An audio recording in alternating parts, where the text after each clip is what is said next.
What is up, everybody? It's Dr. Vibe here, host and producer of the award-winning The Dr. Vibe Show. Also, I'm a certified empowerment coach and president and CEO of Express Your Vibe Coaching Communications. And yes, it's a little different. We don't have any background music today or intro music today, but you want to hear us. You don't want to hear the music, even though it's really good. But we're here for another great conversation and a great journey called Learn to be a Coach with my coaching mentor, my friend, and good guy, Master Coach Steve Kijez. He's a co-founder of the CoachTrainingAcademy.com, the CoachTrainingAcademy.com, and has been coaching and training coaches for over 15 years. In this series of conversations, we explore the many nuances and perspectives of being a professional coach. So welcome back, as always, our friend, Master Coach Steve. How are you?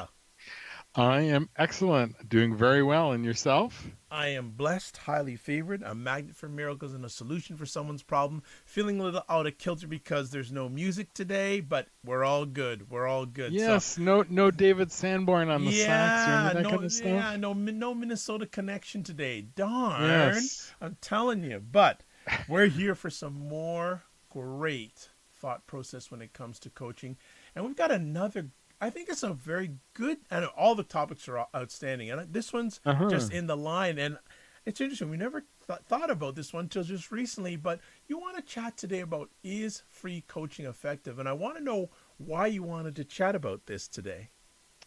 Well, I think it's that all startup coaches at some point do free coaching sessions. And there's different reasons for doing that. I think there's some positive aspects of doing that, things that help fulfill the coach, but I think there's also some negative sides to talk about. And I think it's really important as coaches and as we're building our careers that we are really mindful and give some thought to how we're presenting ourselves to our clients and the different ways that we can do that and how effective those different ways are. When you started off as a coach, when you got your accreditation, did you do a series of free coaching stuff? I did. I had a client, actually two clients, and for a couple of months, I coached them every week, and there was no charge involved. So I did it. Yes, just like just about every other coach does. Well, good stuff. Well, I'll let you get into the conversation because I know there's some specific thoughts you'd like to share with our audience. As always, they're going to be valuable, so let's make it happen. Okay, great. So, as I said, a lot of us as startup coaches, we give free sessions. We have some insecurity. We're not sure what direction to go in. What should we charge? We're also, when we go out, if I go start marketing my services, what happens if I'm not good enough and they're paying me this money and I don't have that value, et cetera? And I think those are all pretty standard concerns a lot of us, struggle with. Not everyone. There's some people right out of the gate, go right into their practice. And for me, I was doing some consulting at the same time. So in my consulting coaching practices, I certainly charge fees. But then when I started getting more into some of the softer skills and motivational kinds of things, and I wasn't really all that secure, I took some people on because I wanted to get a sense. I didn't want to have the constraints of, this person is paying me $100 or $200 or whatever it happens to be, and I better, give them their money's worth. I didn't want to have that kind of constraint, so I didn't do it. But there are a couple issues that I think that come along with that that are important to think of. So when we take a client on, there's a certain, we're starting this relationship, and coaching is referred to as a co-creative relationship. So me and this other person that we're going to coach, we are on an even keel basis. Not one person is ahead of the other. There's no leadership here where, I'm in charge of being the master, the mentor for my client. We're really here as a co-joined pair to try and get somewhere. And in this relationship, when people come to us for coaching, they're coming to us because of a struggle or something in their life that they haven't been able to get to a certain point, that they see time going on and they're struggling and they haven't been able to get there. Now, like everything that we struggle with and we try and put some change on, there is going to be resistance. We've tried it a certain way and it hasn't worked. Someone wants to lose 20 pounds, but they don't really like going to the gym. They don't like changing the way that they're going about eating things, their food prep, all these kinds of things. We have all these reasons why not. And when someone comes in and says, you know what, I'm really not happy with this. I really don't like this. This is holding me back from different things that I want in my life. That's a piece of pressure. That's pressure, and it's something that's necessary for a necessary ingredient of coaching to have that. If someone says, my life is perfect and there's nothing I want to do, there'd be no reason to have coaching. So one of the necessary ingredients of coaching is to have that kind of fire, that pain in our fire in our butt, that wants us to move ourselves where we want to go. And one of the things, in addition to that pain, can be a motivating factor is payment. Is what am I willing to give up? What am I willing to do that is significant, that I'm willing to do as a sign of my dedication to make changes in my life?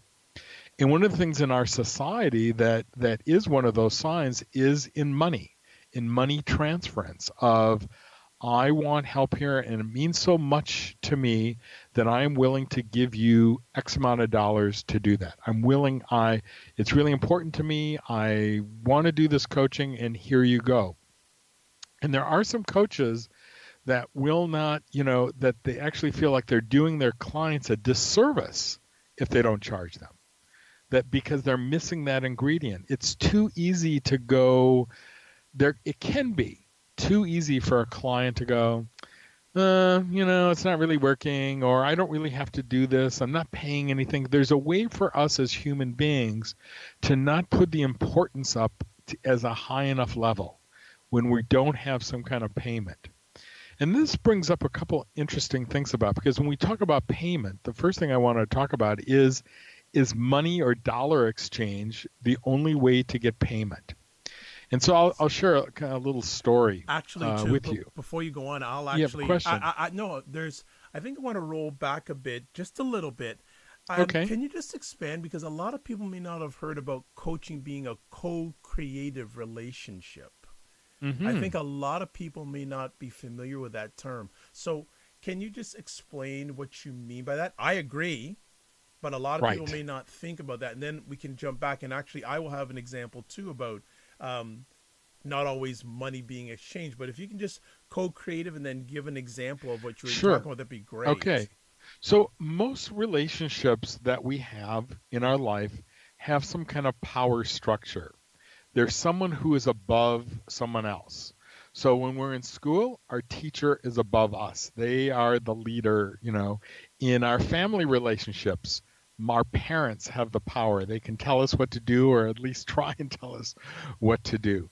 Policemen, there's a power structure. At work, we have, even in our designations, I'm the manager, you're the employee. I'm the owner, you work for me. I pay you a salary. There's always, we always have this kind of differentiation in a power structure. In coaching, what happens, and the problem with this is that we're not free in a lot of times in these power-based relationships to be authentic, to be ourselves, because we're told we have to carry the line of the company. We have to believe what they believe. We have to say what they tell us to say. We have to do what they tell us to do. And in exchange for that, they pay us. So even if we have to go against sometimes our values, or we have to lower our values, we have to do those kind of things to do that in this kind of power situation.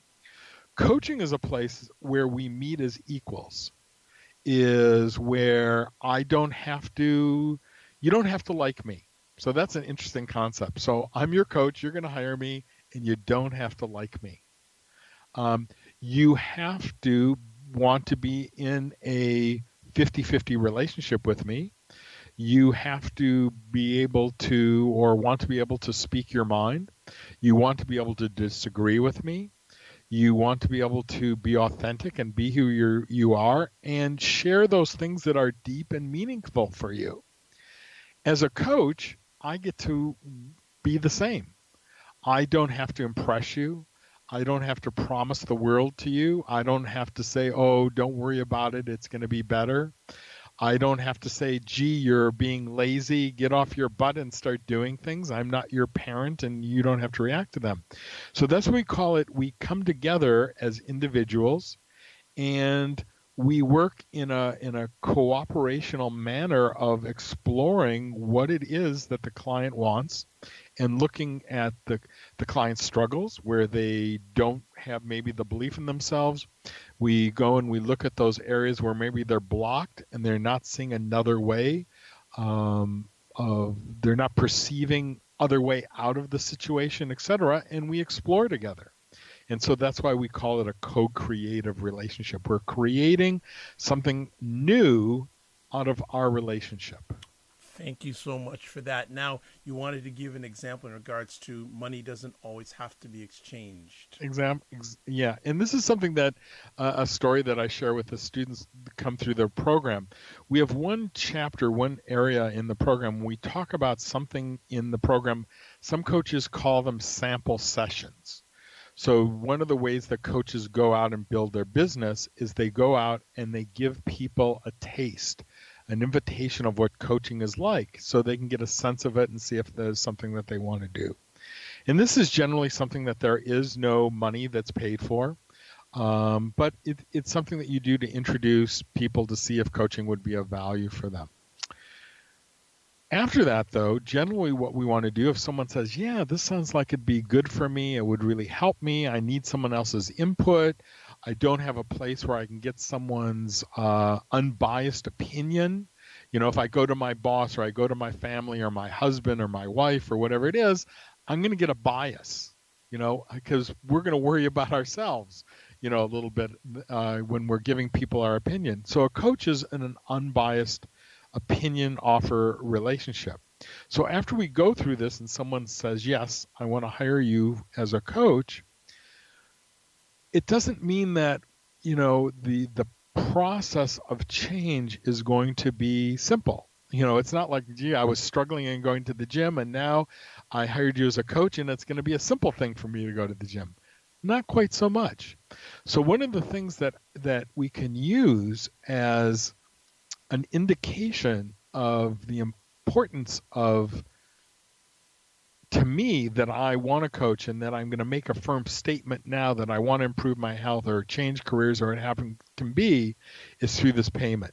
And so I had this experience when I was really young. So as you know, my first career, I was a professional musician. Now, I didn't start out that way. So I was 13 or 14 years old and I was practicing. And, you know, what you do is you start finding a private teacher. And I played in band and orchestra and these kind of things. And I wanted to take lessons from this fellow who was in the Minnesota Orchestra. His name was Martin Smith. And I used to love going to the Minnesota Orchestra. And he was just such a beautiful player. Actually, he played in the St. Paul Chamber Orchestra. He didn't play in the Minnesota Orchestra. But he was just a beautiful player. And I'd love to learn how to be as good as him. So I called him up and, Mr. Smith, you know, can I take lessons from you? And he had said, oh, I actually have heard about you. You know, I had won some awards and won some things and he had known about me. And he said, certainly, I'd love to take you on as a student. And I charged $25 an hour. Now, this was in the early 70s. And so I'm dating myself here, but that was a lot of money. You know, that was certainly, as someone who was 13, 14, 15, you know, back in that was a huge amount of money. And I know I didn't have a lot of support from my family on this, so there was nothing there. And so it's like, oh, gee, I really want to study with you, but I can't afford this. And can we do something else? And da-da-da-da-da. And his response was that, you know, he wanted to take me on as a student and he could hear how sincere I was and how I desired to be better, but that he could not teach for free, that his time was very valuable, that what he was willing to work with me on was very valuable. And that if I could offer something to him in exchange, he would be willing to look at that. Now, when he said that, I'm going, oh, I'm just this high school kid. What do you mean? So, well, you could come over and you could wash my car. You could vacuum the carpet. You could do the dishes, do the laundry, whatever, it happens to be. And so I thought, fantastic, great, let's do this. So for the next 3-4 years, on Saturday mornings, I would get on the bus in St. Paul, Minnesota. It could be 20 below zero, 30 below zero. I would take the bus across town, go over. Either he or his wife would greet me at the door, give me a chore to do around the house. I'd do that, and then I would get my music lesson in exchange. And that taught me a really strong lesson around valuing what other people were doing for me. I think it was part of why I valued him, because I had to do something to earn that lesson. And so I think that when we go and we start coaching people for free, certainly people start out in these relationships with, they really do appreciate us, they're really in there, they really want to do it. But what you will find is after a while that a lot of times that will wear off. Oh, I was really busy this week, I couldn't do XYZ. Oh, gee, can we cancel it? I've had a hard week. It's very easy to do these kind of, to kind of lose it because there's not an investment to be lost here. And so if someone was paying you money and they knew that there was a cost of them not showing up or canceling at the last minute, there might be a change of heart there, And it was interesting enough because I learned this lesson again, it was interesting through something that I did a long time ago. It used to be called Earhart Seminar Training. Now it's called the Forum. And I did it many, many years ago. And I remember one of the leaders, it was a personal development course. And one of the leaders that we had for this was an ex-Navy SEAL. So someone, strong constitution. If he says he's going to do something, he's going to do it. Very strong personality, etc. And then he talked about his challenge about going to the gym. So he's not in the Navy, he's not, a Navy SEAL anymore, etc. So he talked about when he hired his personal trainer, he pays his personal trainer 2 months in advance. And what does that do is that on those rainy, cold days when he goes, ugh, my energy is really low, I don't really feel like going to the gym today. And he thinks, I've already paid $100 for this session. Get your butt to the gym. So it's an incentive because he has paid for it. He's done it in advance to connect him to that. This is what I really want to do. And he's really grateful that he's paying that. And so I think it also is a natural something that a natural part that if we're not making some kind of payment towards something, that we sometimes cannot give it quite as much energy or not value it as much. And certainly, I'm not making any rules and laws around this that it can't happen or it can't be done differently. But I see this over and over that after a while, the valuation goes down. And what this brings up is, other ways that coaches can get compensated. I can certainly understand if a coach says, well, I want to charge $100 an hour, and they come across someone who's really motivated for change, they really want some help, and the person said, well, I have visa bills up to the yin yang, I am on a budget, or I haven't worked for a while, or I'm a single parent, or I'm this and that, and I could really use your help. What can we do? So is there another opportunity to offer our services on a different way? Does the person have writing skills? Are they a graphic artist? Can they do babysitting for us? Can they do something in exchange that says, I'm going to do something for you? Are they an editor? Is there anything that they can do in exchange for us? So they feel we can keep this co-creative relationship that I'm putting into this. I'm putting the value that I need into it, and I value your time, and I want to be able to do something for you to be able to do this. So I think there's different ways to structure this. Now, are there exceptions? Can there be exceptions? And absolutely. So for me, once every month or every second month, I do some volunteering in a women's shelter and also at a drug abuse clinic. Now, when I'm there, I'm dealing with people that are really, really struggling in life. They may have left their family or taken their family away because of some bad family situation, and they're just trying to survive. Or they're in a drug abuse clinic and they've lost everything. Now, they have nothing, to barter with. There is nothing. It's not about them, a matter of them giving up Starbucks, every day to pay me for coaching sessions. It's a matter of them just trying to survive.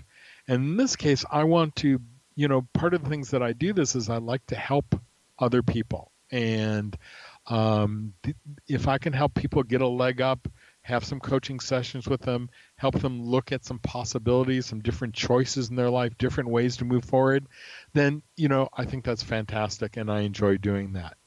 But for me and my practice, and I would say for coaches, that once you kind of get over that first little hurdle, is you need to start honoring your own time. You need to start valuing you sitting next to someone and you saying, I'm going to take this hour for you. And in exchange for that, I get something. I need something. And you actually need to pay me for that in some way. And if not, I'm actually not challenging the person. I'm in some ways, it can be very difficult to keep that relationship as a 50-50 partnership, as opposed to me doing someone a favor. Even in that, even when I say that, I'm doing something for you. You could feel beholding to me now. And so now that is something that is going to take away from this 50-50 relationship. And I'm going to piggyback on it. I can actually give a recent example where Great. I did a coaching session and money wasn't exchanged, but services were exchanged. About 2 months ago, I had the blessing and opportunity to speak on a panel discussion, and there were a number of different entrepreneurs, and we're talking about entrepreneurship, business, etc. And had started getting into a really good conversation with this lady, and we were talking, and she pulled me aside, and I gave her a little bit of her and a few people a little bit of an extra session. At the end of it, she came up, she said, you know what? I'd really like to get some coaching from you. I said, great, fantastic. And I say, this is what I charge. And it didn't faze her. She said, fully understood. So then we kept on talking and said, I'd like to go ahead, but I just spent $4,000 for stretch therapy accreditation. I said, hey, I fully understand. No problem. She says, but I really want to get a session. I said, okay, why don't we do this?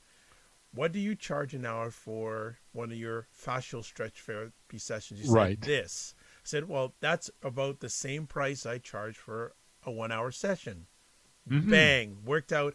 Actually recording this. But last night I went for my facial strep therapy. It was fantastic. And I actually was the aggressor saying that, hey, why don't we do the coaching session first? She said, no. Why don't we do the therapy thing first? I said, fine. But we booked the session we did last night. She gave me a wonderful fascial stretch therapy session for 90 minutes. Wow. And so next week we're going to be doing the coaching part. So it just worked out well that it was beneficial. So no money was exchanged, but services were exchanged. Yes. Something, as you said, something of value, because she valued my coaching. Yes. I valued her service, and both of us are going to benefit from it. Yeah, fantastic. And that's a great example. And you both get great value. You both respect each other. You're both on the same level of a 50-50 relationship. It's perfect. And sometimes these relationships can work out really, really well. And so certainly if we want to be career coach and professional coaches, we do need some money. We can't go along and getting our fascia stretched. As professional facial stretcher people, we need some money to pay our rent and all those kind of things. But every once in a while, I think it's a great way to share services, to do that. Well, I think also too, and you can be particular on how you do this with. Before I even went to get this done. I was telling some people about it, and they're interested. What's this all about? And that could be Right. potential clients for her. So I'm doing my best to add value to what she's already doing, and she feels that she knows that I have some influence and I could potentially bring her more clients, and the vice versa. The Exactly. coaching works out well. The potential is there that she may tell other people about it, and I may get Yes. more clients from it. So it's not an expense for me, and for her, it's Yes. an investment. Exactly. In some ways, in that way, it's a smart business way to do business, to expand your network, to have another person in a non-competing network, but also in a non-competing business, but also services other human beings and helps them in their quality of life, but it's not a direct competition to build out your business. And we know how these relationships, some of them just foster and grow amazingly from getting referrals from these kind of places. Yeah, I really think, and I know that's probably one of the things you do teach in your school about, because I know it's one of the things you strive on and really have a good foundation on about business practices, and I know that it comes up Yes, in that. absolutely. And we always want to be, as coaches, we want to look at how do we get known? How do we keep our name out there? What kind of people do we know in our community? How can we get to know other people? So this is a great example of you taking advantage of of an opportunity for you both, for you to experience what a fascia massage is like, which to me, it sounds a little painful to tell you the truth. No, it was Because, it wasn't painful at all. Just it okay, was mainly just based on stretching, okay. making you more flexibility, and there were a Ah, lot of there were some stretches that were done that worked on muscles that I had never had worked on before. right. Like Okay. because people like yourself and myself, we spend a lot of time at the computer and we don't do a lot of Yes. stretching of our chest muscles. Yes. And Yes. because we're always When you sitting so said when you said fascia, I started thinking about a technique called rolfing. And rolfing is where they actually tear, they break down the fascia, and it's right. extremely painful. So I Yeah. was thinking that's what it was, Oh but no no no! it It was was. it was really good. Like, and it was there was like I had some muscle stretch that I had never had stretched before, and I could feel the improvement, and it was working. We did a before the treatment and after the treatment, and I felt while we're doing the treatment, or she was doing the treatment, I felt the difference and I felt it. And so if it works out well, we may continue this relationship of just trading services, coaching for this, or and so it's a like and I strive to people when you're doing this, just as my opinion, make sure you feel good with the person you're doing it with, because again, and it's part of filtering as you're a coach. I did filter this lady, but we spent basically most of a day conversing back and forth before we got to that point. You great, great, great. Before we end today, there's Yes, one other point that I'd like to make sure. around. So, how can you, if you are going to do free sessions, what are some of the other things that you could do to build around more of the energy around this to make this a professional relationship? And this is very important. So, if you're going to do something and you're going to have a series of no charge sessions, what are the rules around that? So, because a lot of times I hear, yeah, I'll just coach you for free. When do you want to get together? Next Thursday. Great. And off you go. Very, very unprofessional. And also lots of landmines out there in that kind of an agreement. So what we want to do is we want to define, so what is free coaching? What is the frequency? How long is this relationship? So I could see one of the things with our students, I say, okay, I understand you're challenged with money. You can't do this, or you're my brother, my sister, my niece. I don't want to charge you. What I'm willing to do is I'm willing to give you 4 sessions. So we're going to meet once a week for the next 4 weeks. Instead of me charging you my regular fee of X amount of dollars, because you're my cousin, whatever that happens to be, I will do this pro bono, no fee. But then after these 4 weeks, we're going to sit down together.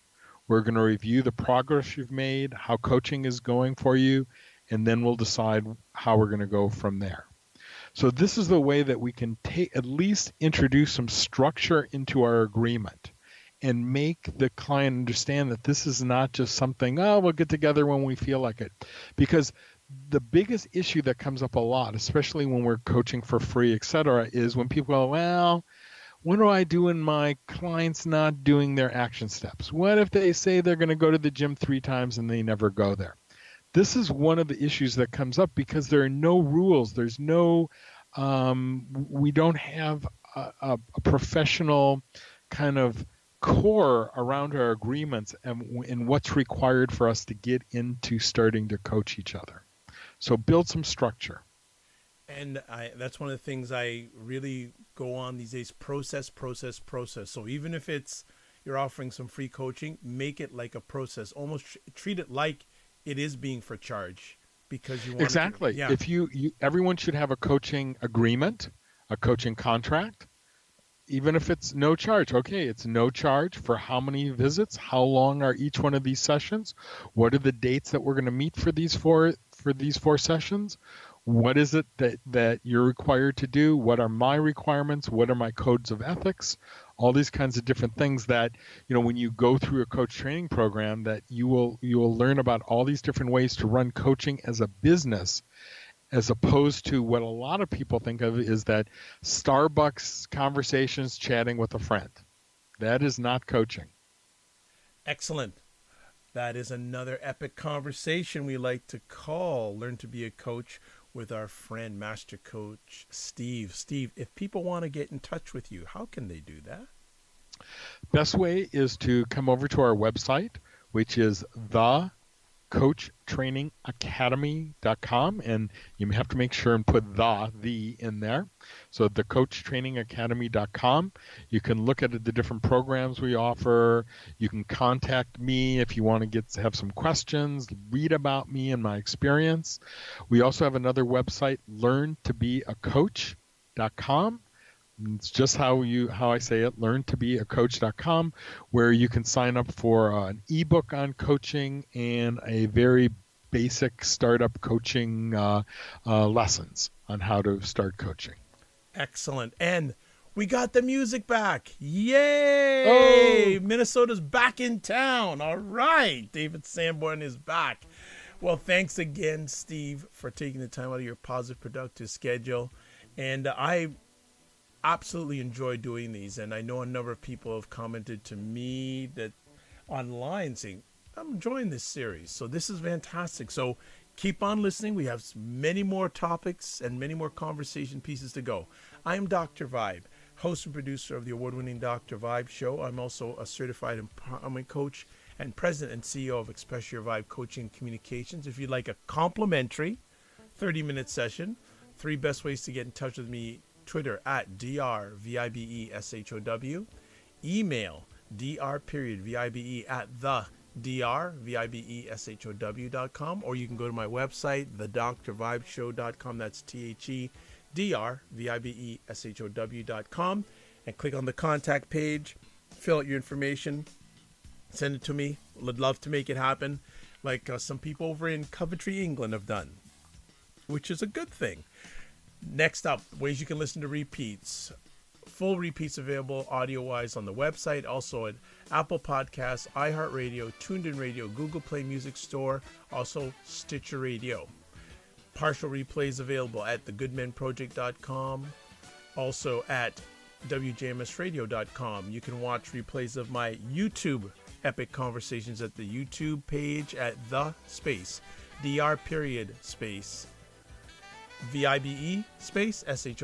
I'm also a brand ambassador for the only online magazine dedicated to African Americans in food, wine, and travel. That's CuisineNoirMag.com, but the whole magazine's name is Cuisine Noir Magazine. Also, I have another service initiative I've launched called Getting Media Coverage. And what we do there is we help businesses and entrepreneurs get media promotion so that they can increase their business value. So, as I always like to say, 3 last things. Live your life as a dream. If you can dream it, you can make it. Also, sometimes you have to get smaller to get stronger. And finally, God bless, Peace be well, keep the faith, and thanks for listening, and more epic conversation to come on Learn to Be a Coach. Bye-bye.